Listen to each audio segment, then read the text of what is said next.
मेरे प्यारे दोस्तों, सबसे पहले आप सबों को मेरा प्यार भरा नमस्कार। दोस्तों, आज हम आपके लिए एक प्रेरणादायक कहानी लेकर आए हैं। बहुत ही अच्छी और शिक्षाप्रद कहानी है, इसलिए वीडियो को बिना स्किप किए अंत तक जरूर देखिए। और कहानी पसंद आए तो वीडियो को लाइक, शेयर और सब्सक्राइब करना ना भूलें। तो चलिए देर ना करते हुए कहानी को शुरू करते हैं। दोस्तों, एक आदमी की पत्नी अचानक से बीमार पड़ गई। धीरे धीरे उसका स्वास्थ्य बिगड़ता गया। जब उसे लगने लगा कि अब उसकी मृत्यु निकट है, तो मरने से पहले उसने अपने पति से कहा, मैं तुम्हें बहुत प्यार करती हूँ और तुम्हें छोड़कर नहीं जाना चाहती। मैं नहीं चाहती कि मेरे मरने के बाद तुम मुझे भुला दो और किसी दूसरी औरत से शादी करो। वादा करो कि मेरे मरने के बाद तुम किसी और से शादी नहीं करोगी, वरना मेरी आत्मा तुम्हें चैन से जीने नहीं देगी। इतना कहकर वह चल बसी। चूंकि वह आदमी भी अपनी पत्नी से काफ़ी प्यार करता था, इसलिए उसने अपने मृत पत्नी के वादा को बखूबी निभाया।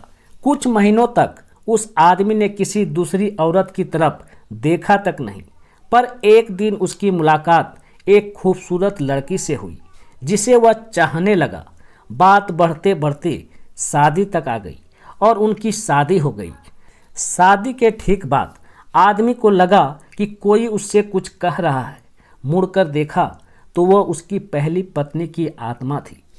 आत्मा बोली, तुमने अपना वादा तोड़ दिया, अब मैं हर रोज तुम्हें परेशान करूंगी। इतना कहकर वो गायब हो गई। आदमी घबरा गया।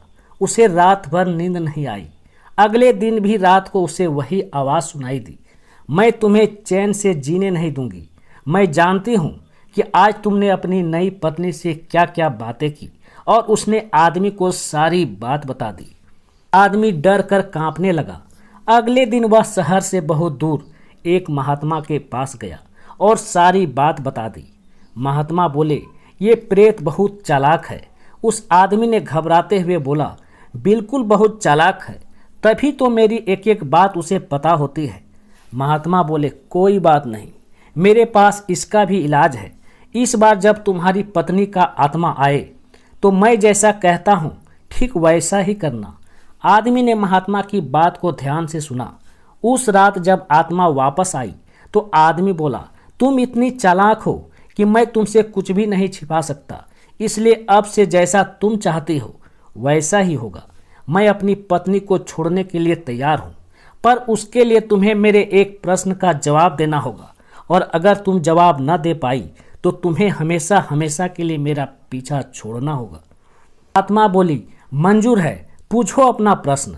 आदमी ने फौरन जमीन पर पड़े बहुत सारे छोटे छोटे कंकड़ अपनी मुट्ठी में भर लिए और बोला, बताओ मेरी मुट्ठी में कितने कंकड़ हैं। इतना पूछते ही आत्मा गायब हो गई और फिर वो आत्मा कभी नहीं दिखी। कुछ दिनों के बाद वो आदमी एक बार फिर महात्मा के पास पहुंचा और उनका शुक्रिया अदा करते हुए कहा, उस आत्मा से मेरा पीछा छुड़ाने के लिए मैं जीवन भर आपका आभारी रहूंगा।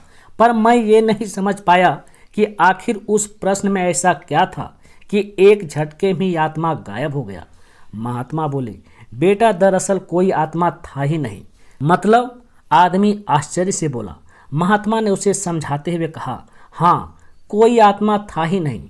दरअसल दूसरी शादी करने की वजह से तुम्हें एक अपराध बोध महसूस हो रहा था और उसी वजह से तुम्हारा दिमाग एक भ्रम की स्थिति पैदा कर तुम्हें आत्मा का अनुभव करा रहा था। तब उस आदमी ने पूछा, पर ऐसा था तो मेरी हर एक बात को कैसे जान जाता था? महात्मा मुस्कुराए और बोले, क्योंकि वह तुम्हारा बनाया हुआ आत्मा था, इसलिए जो कुछ तुम जानते थे वही वो भी जानता था। यही कारण था कि मैंने तुम्हें वो कंकड़ वाला प्रश्न पूछने को कहा, क्योंकि मैं जानता था कि इसका उत्तर तुम्हें भी नहीं पता होगा और इसलिए आत्मा भी इसका उत्तर नहीं दे पाएगा और तुम्हें तुम्हारे दिमाग की उपज से छुटकारा मिल जाएगा। आदमी अब पूरी बात समझ चुका था। उसने एक बार फिर महात्मा को धन्यवाद दिया और अपने घर लौट गया। दोस्तों, कई बार हमारे मन में भी किसी पुरानी बात को लेकर एक गिल्ट फीलिंग रह जाती है। कहानी में आत्मा का आना उसी तरह की फीलिंग का एक एक्सट्रीम फॉर्म है, पर अधिकतर मामलों में हम किसी पुरानी घटना को याद कर अफसोस करते हैं और कभी कभार खुद पर क्रोधित भी हो जाते हैं। ऐसा बार बार करना गलत है। अगर आप भी किसी पुरानी घटना की वजह से अपराध बोध महसूस करते हैं तो ऐसा ना करें। गलतियां करना मनुष्य का स्वभाव है, सभी करते हैं। आपसे भी हुई हो तो कोई बात नहीं, उस घटना को पीछे छोड़ें और अपने जीवन को सार्थक बनाने की दिशा में काम करें। धन्यवाद।